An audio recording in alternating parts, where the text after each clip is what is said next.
창세기 49장 1절에서 27절. 야곱이 그 아들들을 불러 이르되 너희는 모이라. 너희가 후일에 당할 일을 내가 너희에게 이르리라. 너희는 모여 들으라. 야곱의 아들들아, 너희 아버지 이스라엘에게 들을지어다. 르우벤아, 너는 내 장자요, 내 능력이요, 내 기력의 시작이라. 위풍이 월등하고 권능이 탁월하다마는 물의 끓음 같았은즉 너는 탁월하지 못하리니 내가 아버지의 침상에 올라 더럽혔음이로다. 그가 내 침상에 올랐었도다. 시므온과 레이는 형제요, 그들의 칼은 폭력의 도구로다. 내 호나 그들의 모의에 상관하지 말지어다. 내 영광아 그들의 집회에 참여하지 말지어다. 그들이 그들의 분노대로 사람을 죽이고 그들의 혈기대로 소의 발목 힘줄을 끊었음이로다. 그 노여움이 혹독하니 저주를 받을 것이요 분기가 맹렬하니 저주를 받을 것이라. 내가 그들을 야곱 중에서 나누며 이스라엘 중에서 흩트리로다. 유다야, 너는 내 형제의 찬송이 될지라. 내 손이 내 원수의 목을 잡을 것이요 내 아버지의 아들들이 내 앞에서 절하리로다. 유다는 사자 새끼로다. 내 아들아, 너는 움킨 것을 찢고 올라갔도다. 그가 엎드리고 움크림이 수사자 같고 암사자 같으니 누가 그를 범할 수 있으랴. 규가 유다를 떠나지 아니하며 통치자의 지팡이가 그 발 사이에서 떠나지 아니하기를 실로가 오시기까지 이르리니 그에게 모든 백성이 복종하리로다. 그의 나귀를 포도나무에 매며 그의 암나귀 새끼를 아름다운 포도나무에 맬 것이며 또 그 옷을 포도주에 빨며 그의 복장을 포도즙에 빨리로다. 그의 눈은 포도주로 인하여 붉겠고 그의 이는 우유로 말미암아 희리로다. 스불론은 해변에 거주하리니 그곳은 배 매는 해변이라. 그의 경계가 시돈까지리로다. 이사갈은 양의 우리 사이에 꿇어앉은 건장한 나귀로다. 그는 쉴 곳을 보고 좋게 여기며 토지를 보고 아름답게 여기고 어깨를 내려 짐을 메고 앞제 아래에서 섬기리로다. 다는 이스라엘의 한 지파같이 그의 백성을 심판하리로다. 다는 길섭의 뱀이요 새길의 독사로다. 말굽을 물어서 그 탄 자를 뒤로 떨어지게 하리로다. 여호와여, 나는 주의 구원을 기다리나이다. 갓은 군대의 추격을 받으나 도리어 그 뒤를 추격하리로다. 아셀에게서 나는 먹을 것은 기름진 것이라. 그가 왕의 수라상을 차리리로다. 납달리는 노인 암사슴이라. 아름다운 소리를 바라는도다. 요셉은 무성한 가지 곧 샘 곁에 무성한 가지라. 그 가지가 담을 넘었도다. 활 쏘는 자가 그를 학대하며 적개심을 가지고 그를 쏘았으나 요셉의 활은 도리어 굳세며 그의 팔은 힘이 있으니 이는 야곱의 전능자 이스라엘의 반석인 목자의 손을 힘입음이라. 내 아버지의 하나님께로 말미암나니 그가 너를 도우실 것이요 전능자로 말미암나니 그가 내게 복을 주실 것이라. 위로 하늘의 복과 아래로 깊은 샘의 복과 젖먹이는 복과 태의 복이로다. 내 아버지의 축복이 내 선주의 축복보다 나아서 영원한 산이 한 없음같이 이 축복이 요셉의 머리로 돌아오며 그 형제 중 뛰어난 자의 정수리로 돌아오리로다. 베냐민은 물어뜯는 일이라. 아침에는 빼앗은 것을 먹고 저녁에는 움킨 것을 나누리로다.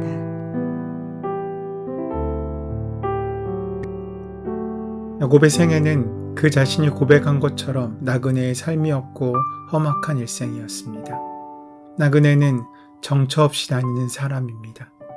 이것이 야곱의 일생이었습니다. 그는 외삼촌의 집에서 살아야만 했고 형 에서와의 갈등을 가져야 했고 한순간도 평안하고 안심하며 산 적이 없습니다. 12아들을 낳았고 그 아이들을 거느려야 했습니다. 그는 자신의 삶을 이렇게 정의합니다. 나의 삶은 험악한 인생이었다. 야곱은 산전수전을 다 겪었습니다. 못 견딜 일을 많이 겪고 못 볼 꼴도 많이 보고 자랐습니다. 그런 인생이었습니다. 그러나 하나님께서는 이런 야곱을 그렇게 일생을 마치게 하지 않으셨습니다. 간섭하시고 은혜를 베풀어 주시고 조건 없는 사랑과 은혜를 베풀어 주셔서 꿈에도 그리던 아들인 요셉을 만나게 하셨습니다. 그리고 하나님은 야곱을 위로하시고 회복시키셨습니다. 슬픈 인생, 허무한 인생이 기쁜 인생, 축복의 인생으로 바뀌었습니다. 이것이 야곱이 130세 때의 이야기입니다. 야곱은 147살까지 사는데 17년 동안 인생의 만료는 축복의 나날들이었습니다. 우리의 인생도 젊을 때 고생하였지만 마지막은 행복할 수 있어야 합니다. 마지막은 감격이 되길 바라고 자녀들이 돌아오고 건강이 회복되고 안심이 있는 그러한 야곱 같은 삶을 살아야 될 것입니다. 이 모든 것은 하나님의 은혜였고 섭리였고 인도하심이었고 채우심이었습니다. 야곱은 드디어 깨달았습니다. 나의 하나님은 나의 할아버지 아브라함의 하나님이시고 나의 아버지 이삭의 하나님이시로구나. 그 축복이 이제 내게 임했구나. 내가 그럴 만한 가치가 있어서 임한 것이 아니구나. 하나님은 나를 부족하게 생각하지 않으시고 축복하시는구나. 은혜를 주시는구나. 하나님이 야곱에게 주셨던 복은 생육하고 번성하고 땅에 충만하라. 너희 자녀들이 이 땅에서 번성하게 될 것이다 라는 것입니다. 우리는 야곱을 통해서 하나님은 약속하신 하나님이시고 그 약속을 지키시는 분이라는 것을 배울 수 있습니다. 야곱은 드디어 죽은 줄로만 알았던 요셉이 있는 애굽으로 갑니다. 그때가 세상에서 가장 큰 심각한 기근이 있을 때였습니다. 7년의 기근 중 2년이 지났고 5년이 남아 있었습니다. 그럴 때 하나님께서는 야곱의 가족에게 고센 땅을 주셨습니다. 고센 땅은 풍요로운 땅이었습니다. 먹고 살게 해주시고 넉넉하게 살 수 있게 해주신 것입니다. 참으로 야곱은 은혜를 받았습니다. 야곱은 하나님의 인도하심과 필요한 것, 쓸 것을 채워주시는 은혜를 경험합니다. 이런 야곱이 죽게 되었습니다. 죽음 앞에서 야곱은 두 가지를 준비합니다. 첫 번째, 자신의 시신을 애굽 땅에 묻지 말고 하나님이 약속하신 그 땅에 묻어달라는 것입니다. 이것은 아무것도 아닌 것 같지만 굉장히 중요한 이야기입니다. 야곱의 인생의 결론은 하나님이었다는 것입니다. 우리의 인생의 결론은 무엇입니까? 이 세상에 많은 일이 있지만 여러분의 인생의 결론이 하나님이시기를 바랍니다. 하나님이 원하시는 것, 또 하나님께서 약속하신 것을 우리 삶 가운데 마지막까지 이루고 살아가는 삶을 살아가는 고백이 야곱의 고백이었고 우리의 고백이어야 할 것입니다. 그의 시신을 약속의 땅에 묻어달라는 것은 그의 인생의 종착지가 하나님의 약속 가운데 있음을 보여주고 있는 것입니다. 두 번째, 야곱은 자녀들을 불러놓고 모아 유언을 합니다. 유언은 두 가지로 나눌 수 있습니다. 축복과 예언입니다. 축복도 주시고 예언도 하십니다. 이렇게 하고 야곱은 죽습니다. 야곱은 먼저 요셉의 두 아들인 므낫세와 에브라임을 축복합니다. 이 과정에서 엉뚱한 일이 있었습니다. 야곱이 요셉의 두 아들을 자신의 아들이라고 한 것입니다. 이런 엉뚱한 일이 어디 있습니까? 그런 후에 야곱은 이 두 아들을 축복합니다. 따라서 요셉은 12지파에서 빠지고 요셉의 두 아들이 이스라엘 지파로 들어갑니다. 다른 자녀들은 한 지파를 받았지만 요셉은 두 몫을 받았습니다. 땅도 2배로 받고 그 목도 2배로 받게 된 것입니다. 또 하나 놀라운 일이 있습니다. 큰아들은 오른손으로 안수하고 작은 아들은 왼손으로 안수하게 되었는데 요셉은 두 아들의 손이 어긋나야 축복하시는 아버지를 말렸지만 야곱은 그것을 받아들이지 않았습니다. 이제 야곱은 하나님의 섭리를 온전히 알고 그 뜻에 순종하게 된 것입니다. 그렇게 이집트에서 얻은 두 손자에 대한 축복을 마친 야곱은 이제 자신의 아들들을 모두 불러 모읍니다. 비밀리에 가장 사랑하는 아들을 따로 불러 축복하려던 아버지 이삭과는 달리 야곱은 모든 아들들이 함께 듣는 자리에서 각자의 이야기를 들려줍니다. 아브라함, 이삭, 야곱에게 전달되던 세상을 복되게 하는 부르심이 이제 12아들들에게 계승되고 있는 것입니다. 여기서 우리는 또 한 가지 개념을 발견합니다. 축복은 전승된다는 것이고 믿음은 계승된다는 것입니다. 자기 혼자 믿는 것이 아닙니다. 저주가 3, 4대라면 축복은 수천 대에 이른다고 성경은 말합니다. 하나님 안에 있는 믿음은 계승됩니다. 할아버지의 믿음이 아버지에게로, 아버지의 믿음이 아들에게로 계승되는 것입니다. 아브라함의 믿음이 이삭에게로, 이삭의 믿음이 야곱에게로, 야곱의 믿음이 12지파에게로 계승되는 것을 우리는 보게 됩니다. 그들은 야곱의 유업을 이어받아 장차 큰 민족을 이루어갈 주축들이기 때문입니다. 여기에서 진행되는 야곱의 말들은 그 아들들이 행한 일들과 어느 정도 관련이 있긴 하지만 그것을 뛰어넘어 하나님께서 주시는 신탁을 따라 이야기하고 있습니다.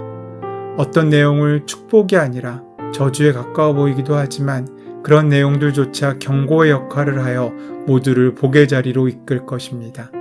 이제 이들은 각자 그리고 함께 하나님의 통치하심 아래에 들어섭니다. 그들은 아버지 야곱을 통해 하나님 앞에서 한 사명을 따라 하나로 세워집니다. 하나님께서 아브라함의 자손을 복의 통로로 세우셨듯이 오늘 하나님께서는 교회와 성도들을 복의 통로로 세우십니다. 우리가 가진 자격 때문이 아니라 하나님의 뜻이 우리에게 그런 역할을 이끌게 하는 것입니다. 그렇다고 우리의 개성과 무관한 것도 아닙니다. 각자의 걸어온 길에 따라 오늘의 자리가 다를 것이고 미래의 길도 다를 것입니다. 어디에 있든지 있는 그 자리에서 하나님의 축복의 문을 열어 그 삶의 지경을 천국으로 바꾸는 은혜의 하루가 되시기를 소원하고 축원합니다. 우리를 사명적 공동체로 부르신 하나님, 함께 부르신 성도들과 하나됨을 드러내며 세상을 섬기며 살 수 있도록 인도하여 주시옵소서. 우리 주 예수 그리스도의 이름으로 기도드립니다. 아멘. 오늘 허락하신 말씀을 깊이 묵상하심으로 오늘 나에게 주시는 말씀으로 만나시기 바랍니다. 우리 삶의 모든 문제와 간구를 이 시간 하나님께 온전히 맡기시며 함께 기도하는 시간 갖도록 하겠습니다. 함께 기도합니다.